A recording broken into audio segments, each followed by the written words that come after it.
워라밸, 일과 삶의 균형이라는 의미인 이 단어를 일반 직장인들이라면 한 번쯤은 들어보셨을 겁니다. 그런 워라밸을 위해 정부는 300인 이상 사업장에 주 52시간 근로제를 시행하므로 삶의 질이 좋아졌다는 직장인들이 늘어나고 있습니다. 하지만 그에 따른 단점도 드러나고 있는데요. 오늘은 가장 빠르게 주 52시간 근무를 적용한 기업들에 대해 알아보도록 하겠습니다. 일을 잘하면 하루 1시간만 근무해도 좋다 라고 말했던 카카오 조수용 공동대표의 말처럼 카카오는 애초에 의무근무 시간대라는 것이 없었습니다. 출퇴근 시간은 물론 근무 시간 역시 자유롭게 조정할 수 있는데요. 만약 하루 10시간씩 근무하게 된다면 주 4일 근무도 가능하다고 합니다. 직원들은 매월 한 번씩 자신의 근무 시간을 관리하고 있다고 하는데요. 만약 연장 근무를 할 경우 팀장의 승인을 받아야 하는 구조로 매주 12시간 이내로 근무 시간의 제한을 둬 불필요한 장시간 근무를 제한했다고 볼 수 있습니다. SK 주식회사와 SK 스펙스 추구협의회에서는 주 4일 근무가 가능합니다.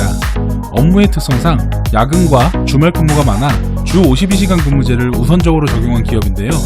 매월 2번의 금요일 휴무가 가능하지만 중요한 일정이 생긴다면 근무를 하기도 합니다. 신세계는 파격적으로 주 35시간 근무제를 도입하였습니다.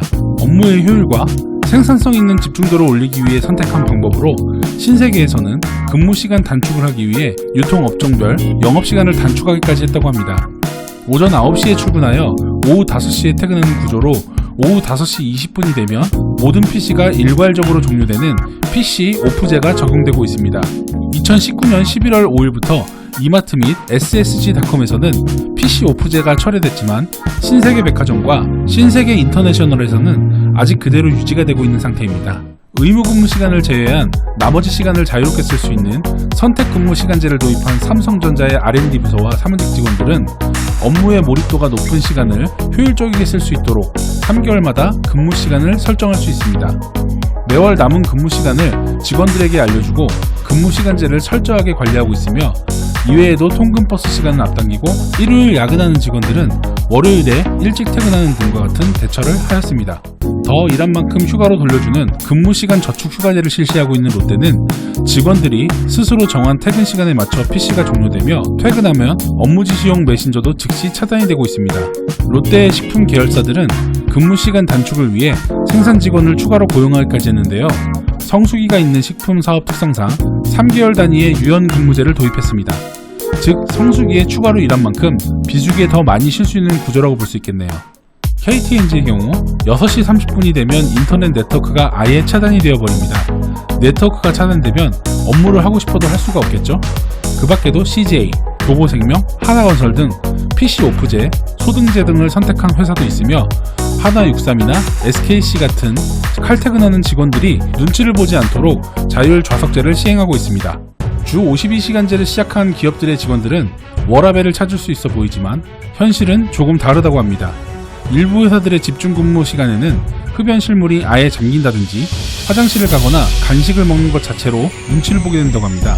이 중 어떤 기업들은 화장실을 가거나 커피를 마시는 등 업무 이외의 활동을 할 때마다 반드시 10분 단위로 기록해 근무 시간에서 제외하도록 하고 있으며 주 4일 근무가 가능한 기업의 어떤 이들은 주 4일 근무를 실제로 할 수 있는 직원은 소수이며 여전히 과도한 업무량과 야근, 그리고 휴일 근무가 필수라고 말하고 있습니다. 정말 심할 경우 직원들의 이동 경로를 추적하거나 흡연실에 카메라를 설치하는 경우도 있다고 합니다.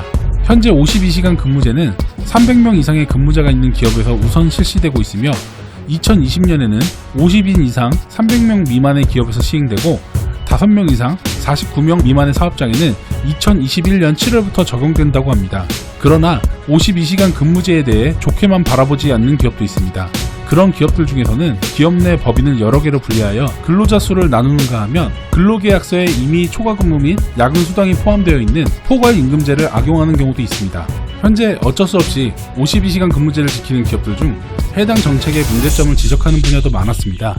특히나 IT, 반도체, 디스플레이, 게임업계 등 개발을 업으로 삼는 업계들은 업무의 특성상 작업의 흐름이 끊기면 안 되는데 주 52시간 근무제로 생산 경쟁력에 제한이 생겼다고 말하고 있습니다. 현재 3개월로 제한된 탄력근로제 기간을 1년까지 늘릴 필요가 있다는 의견이 많았지만 그 말에 대해 몇몇 근무자들은 과로를 정당화하려는 임원들의 핑계다라고 생각하며 휴식 시간을 보장받길 원하고 있다고 합니다. 현재 모든 은행들은 52시간 근무제를 적용하고 있습니다. 한 가지 예로 KB국민은행의 경우 주 52시간 근무제 도입으로 영업 준비에 필요한 시간들을 확보하지 못하고 있다며 불편을 호소하기도 했는데요. 기존에 이 시간이 시간의 근무로 인정받아 그만큼 추가 급여를 받았지만 이제는 무료 노동이 되어버렸기 때문입니다. 중요한 건 근무 시간이 점점 개선되면서 실제로 취미나 여가 시간을 갖는 직장인들이 늘어나고 있습니다. 가족과 함께하는 시간이 늘어난 사람들도 있고요.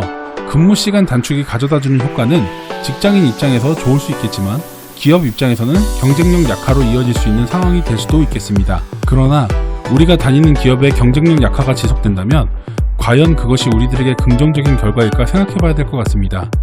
아마도 요즘 시대에 결혼이 힘들어지고 행복한 삶이 어려운 이유는 단연 근무 시간만이 아닌 여러 가지 문제 해결이 동반되지 않기 때문이라고 생각하는데요. 부동산 대책같이 삶에 직결되는 정책이 반드시 동반되어야 행복한 삶이 될 수 있지 않을까 생각해 봅니다.